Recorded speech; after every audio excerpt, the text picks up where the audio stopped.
Buenos días, tardes o noches. Empezamos nuestro segundo episodio con este canal dedicado al análisis de obras de autores asturianos.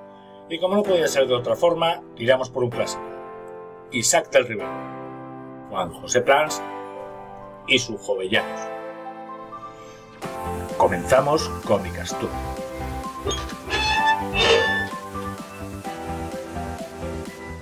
Y qué mejor manera de empezar a hablar de esta obra que de sus autores. Juan José Plans, guionista, y Isaac del Rivero, dibujante y casi pintor. Juan José Plans era un reputado escritor, novelista, periodista que empezó sus andaduras en el comercio de Gijón. Pasó por la Estafeta Literaria, el Basilisco e incluso llegó a trabajar para Nico de León en su primera versión, que era una versión escrita. Y por supuesto, entre otras de sus muchas facetas, pues llegó a ser incluso director del Festival de Cine de Gijón en su momento. La labor de Isaac del Rivero ha sido, si acaso, mucho más prolífica en este sentido, ya que, por poner un pequeño ejemplo, fue el creador del primer certamen internacional de cine para la infancia y la juventud, que acabó derivando en lo que se conoce ahora como el FIX de Gijón, o sea, el Festival Internacional de Cine de Gijón.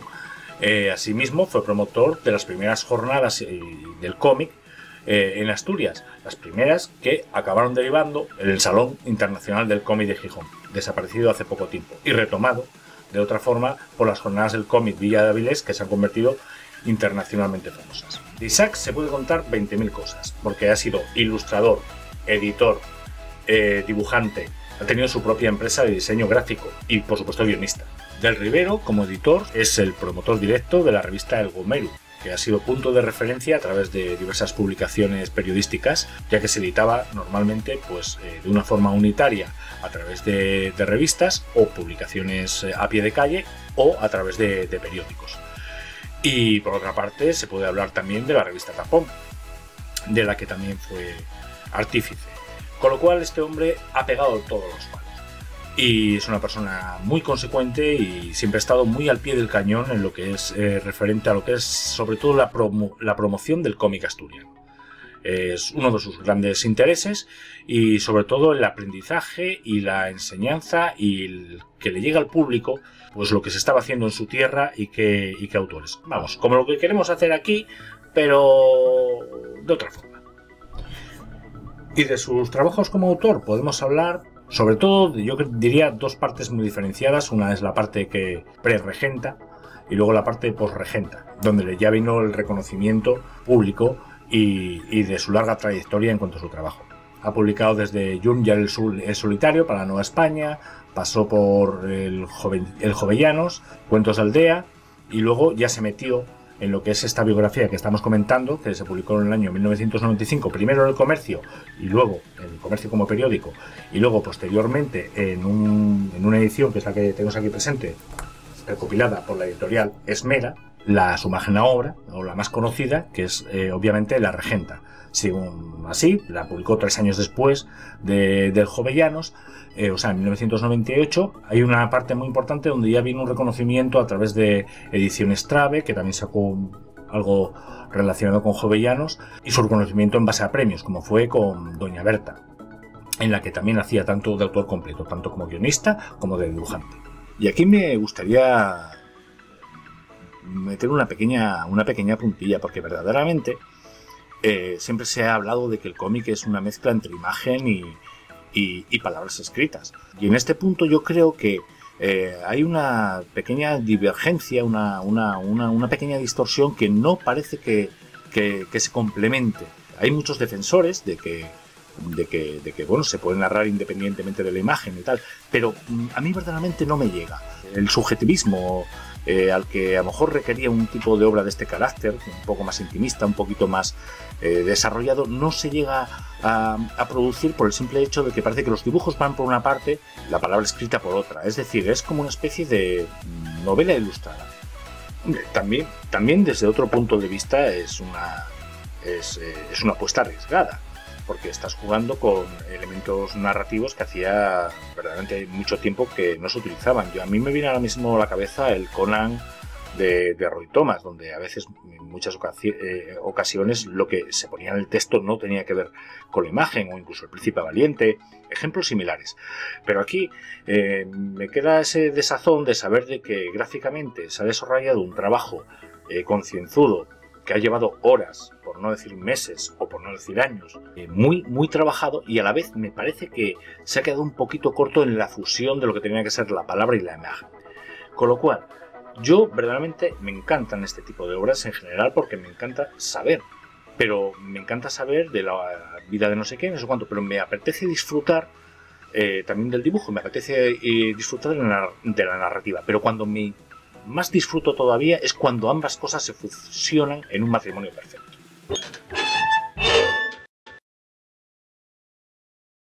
Bueno, y como no hay 2 sin 3, necesitábamos pues un poquito una segunda opinión. Así que en este caso me he traído a David Santiso, que ya tiene un canal de YouTube y es más experimentado que yo en estas lides. Y yo simplemente te voy a decir, yo te di el tebeo, este de aquí, sí, sin conocer absolutamente nada. Y quiero que me digas, tú que, bueno, has leído bastante y tal, pero ¿qué opinión te da a primera vista? Pues en general es un cómic bastante durillo de leer. Bastante...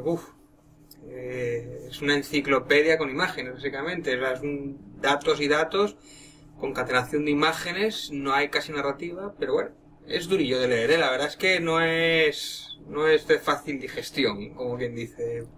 No, bueno, yo creo que es concienzuda el trabajo que se ha llevado en cuanto a la documentación. Como que hay dos formas de verlo muy diferentes, tanto como por parte del escritor como por parte... Adolece de que es alguien que viene de la literatura y no se ha adaptado al lenguaje del cómic. A mostrar, a enseñar más en viñeta que a contar lo que está pasando.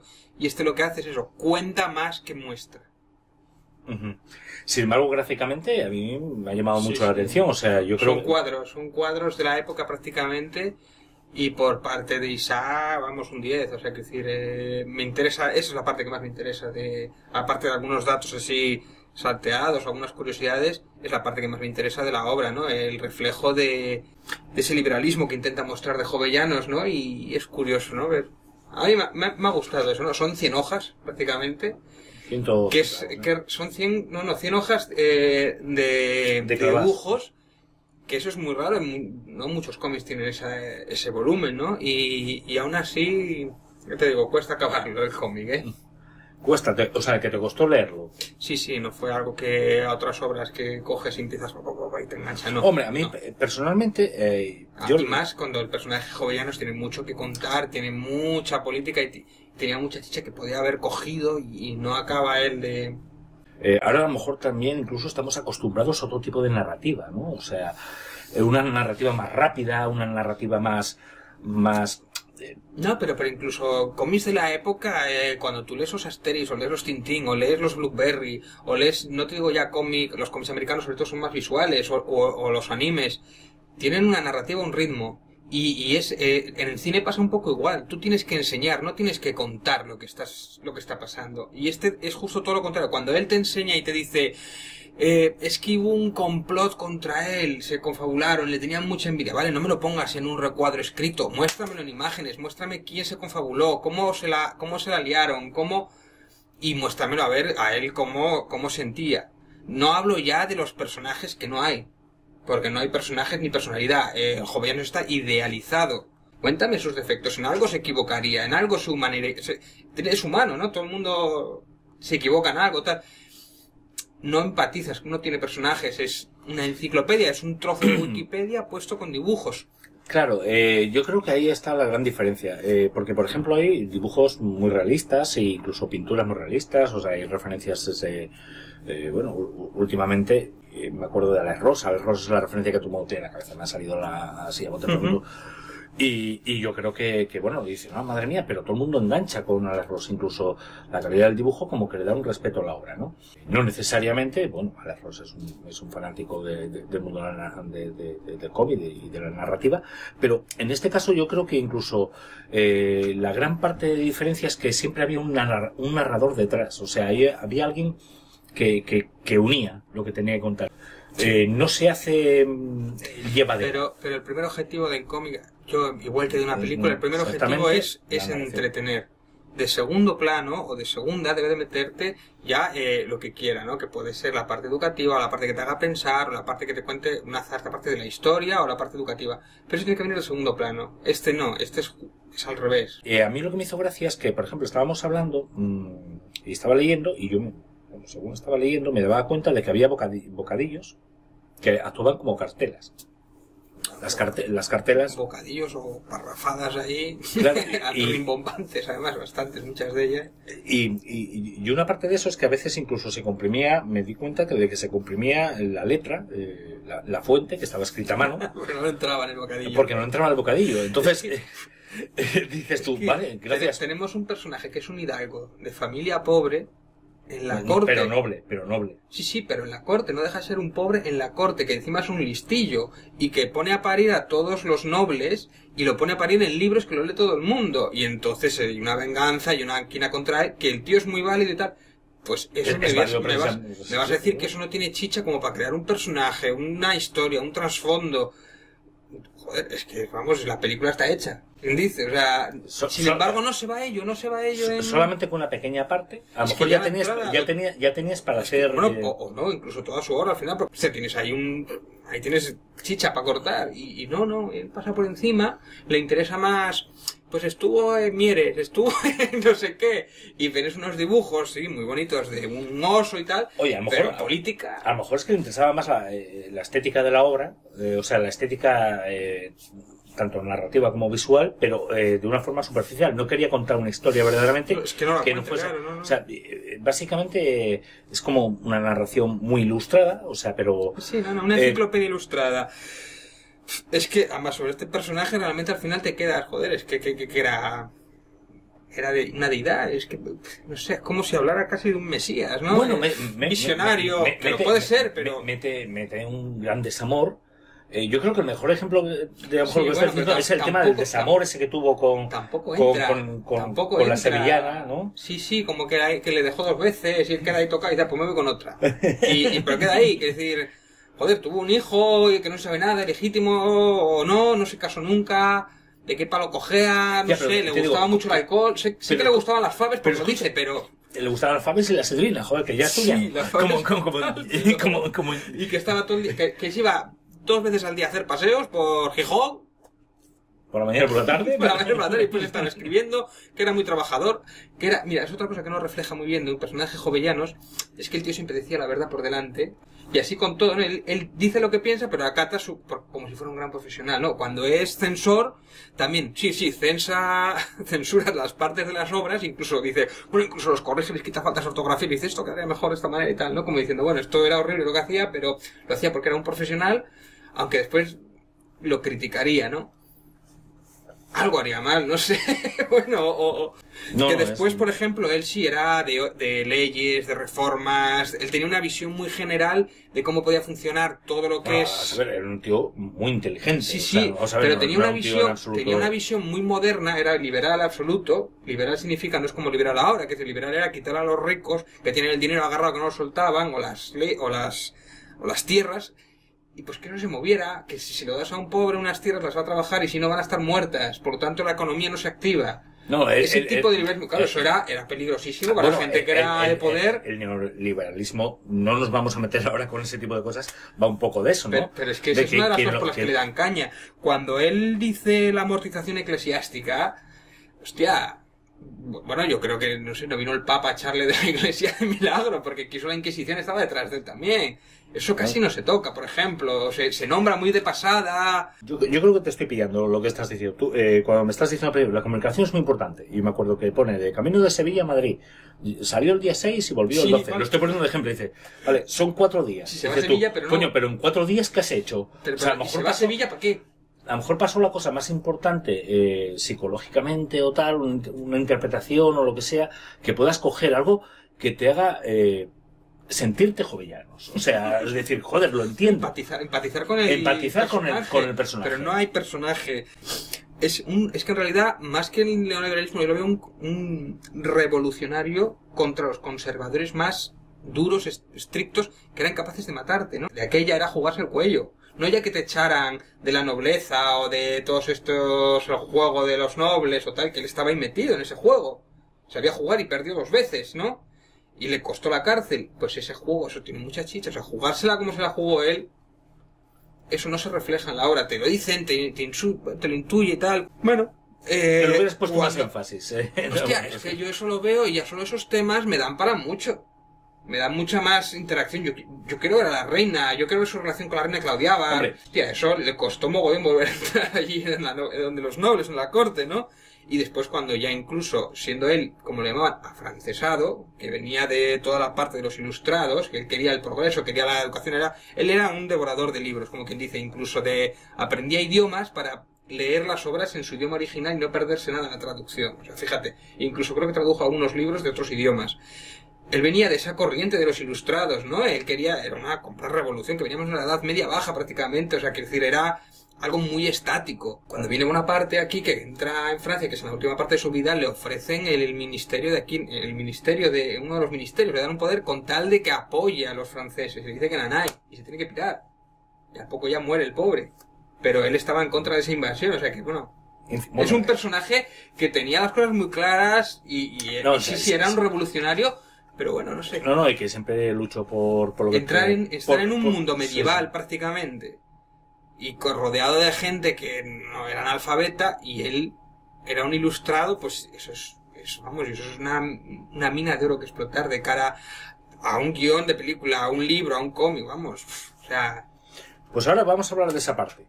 A mí es la que más me interesa, verdaderamente, porque es una cosa que, como algunas cosas se te hacen fáciles y otras cosas se te hacen muy cuesta arriba. Y sin darte cuenta. O sea, que no sabes por qué. O sea, es una cosa... Fíjate la narrativa, hasta qué punto vaya, que parece que cada barco que coge siempre hay una tormenta que casi naufraga, ¿no? Estamos hablando... No cojas un barco con este hombre porque naufraga Estamos siempre. hablando que era el Tom Hanks de... sí, porque cada película que hace, pues algo le pasa, ¿no? No te repitas, si en el primer barco no murió o no pasó nada, no me lo cuentes, ya te reincides después, ¿no? O ese tipo de detalles que... sí, fue a Sevilla... 2 viñetas después, se fue a no sé dónde, bueno, pero se hizo en Sevilla, ¿qué hizo en Sevilla? ¿Por qué se va a Sevilla? ¿Qué le pasó? Le ofrecieron un cargo, vale, a los 2 meses se fue para otro. ¿Para qué? No sé si me explico. Me cuenta datos que en realidad son casi inútiles o reincidentes. La obra que era El delincuente honrado, que es una obra del romanticismo puro de sin embargo, se le conoce más por el tema de las tierras por la agricultura. Es una cosa... Porque, a ver, una parte el informe sobre la ley agraria, que es... Una parte es la oficial, tal, y luego otra parte la que hacía, porque como escritor de obras de teatro... Tiene 2 obras de teatro muy importantes, pero sí, es el informe sobre la ley agraria que es que podría ser vigente hoy día y se estudia como ejemplo de lo que podría aplicarse, que es que todavía hay muchas cosas de esas no se han aplicado y se sabe que tiene razón y es casi, vamos, es tan importante como cualquier otra. Es una obra jurídica o una obra de ingeniería o de... O sea, sí, la repartición de bienes, cómo hacer... Él trabajaba mucho con el tema de la explotación de la producción y de la explotación. O sea, era el producir más y que la gente se sintiese satisfecha produciendo lo que hacía. Era un revolucionario, estamos hablando del siglo XVIII. Él era amante casi él quería el capitalismo, quería mover dinero cuando el dinero estaba estancado. Y la verdad es que fuera de España lo que es la figura de Jovellanos prácticamente no se conoce. Se sabe por los cuadros de Goya, que era colega de él, pero realmente es una figura, quitando en Gijón o tal, es una figura reivindica, sobre todo desde el punto de vista, si estaba Campoamor o tal, pero... Campoamor en esa época era, a ver si me entiendes, él se relacionó con lo mejor que había en España. Sí. Pero no solamente es que se movió por toda España. Él no paró de viajar, él no paró estudió en Ávila, o sea, veías que era una persona ansiosa muy inquieta, era una persona... Pero eso te lo tienes que intuir y un poquito casi suponer. No hay ni una sola viñeta, me parece, en el cómic que salga leyendo un libro. Pues a lo mejor era lo único que hacía. Te lo dicen las viñetas, te lo dicen el texto, pero cuando él tendría que estar era el típica viñeta untado lleno de libros, de arriba abajo, y leyendo así, que se le hiciera de noche, 2 o 3 viñetas, que si vieras que estaba de noche leyendo, obsesionado con sus libros, claro, y escribiendo y todo eso, y a eso me refiero. Cuando es algo gráfico, cuando te lo puedes ahorrar... Yo estoy de acuerdo con lo que planteas, pero que narrativamente hay una serie de flaquezas, pero a lo mejor tampoco conviene ensalzar demasiado ciertos aspectos. o sea, a mí me parece que me cuente que hizo tal cosa de una forma muy personal o una forma muy implícita y tal, pues tampoco a lo mejor me interesa demasiado saberlo, ¿no? O sea, ¿hasta qué punto tenemos que mantener el límite? El punto es que sea digerible. O sea, que en el momento en que lo puedas digerir, cuéntame lo que quieras. Pero que que tenga ritmo, que me digiera, que me atraiga. O sea, cuéntame algo... No sé si me explico. En el momento en que ya aburres... Yo diría que verdaderamente el error, ya en plan técnico, yo hablando en plan técnico, yo creo que hay una divergencia bastante enorme en lo que es la narración, o sea, el guión técnico. O sea, el guión técnico yo lo veo que está completamente desvirtuado en cuanto a la parte gráfica. O sea, la parte gráfica es maravillosa, o sea, es una maravilla, o sea, es que te deleitas con cada dibujo, pero luego a mí se me hace muy pesado. A lo mejor también es un defecto de forma, en el sentido de que se intentó meter mucha información. Entonces, al meter demasiada mucha información, pierdes... A ver, tú tienes que coger, tienes que elegir, ¿no? Entonces... Claro, y coge mal y mete cosas que no debería haber metido, o debería poder haber hecho así de pasada y tal, cuando lo que interesa es el personaje, el efecto visual... O sea, estás hablando imagen, o sea, y no sabe... Es como si Juan, bueno, por decirlo, porque es el guionista, no supiera realmente el idioma del cómic, o el... Sí, el idioma, lo que es el... La parte técnica. La parte técnica o la narrativa no la domina y tiene esas fallas. O sea, es exactamente eso. No es lo mismo escribir un libro, que seguro que escribe maravillosamente porque había escrito varios libros y tal, pero lo que es el tema de cómic no es lo mismo. Es como cuando un actor de teatro se pasa a ser cine. Cuando lo ves en cine grabado ves que es muy exagerado, muy rimbombante. Es que le pasa exactamente lo mismo. Yo creo que me quedo con esa parte. Es que habéis, quitando te guste o no, porque... ya os lo digo a vosotros, la vida de Jovellanos es impresionante. Es algún día harán una película, una serie sobre su vida y ya veréis lo interesante y la chicha que tiene, ¿no? Bueno, David, gracias por ser tan sincero. Gracias por ser tan sincero y bueno, darnos tu opinión completamente neófita en este sentido. Yo ya te digo, te invito a que te sigas empapando de este tipo de trabajos y seguiremos trabajando en ello y de verdad que se puede sacar una cosilla muy interesante, sobre todo incluso de donde no hay, porque a partir de aquí las cosas se construyen siempre para adelante y es la idea, que conozcáis lo que se hace en Asturias, cómo se ha hecho, cuándo se ha hecho y por qué se ha hecho en muchas ocasiones. Así que os dejo hasta la próxima semana con un nuevo cómic asturiano.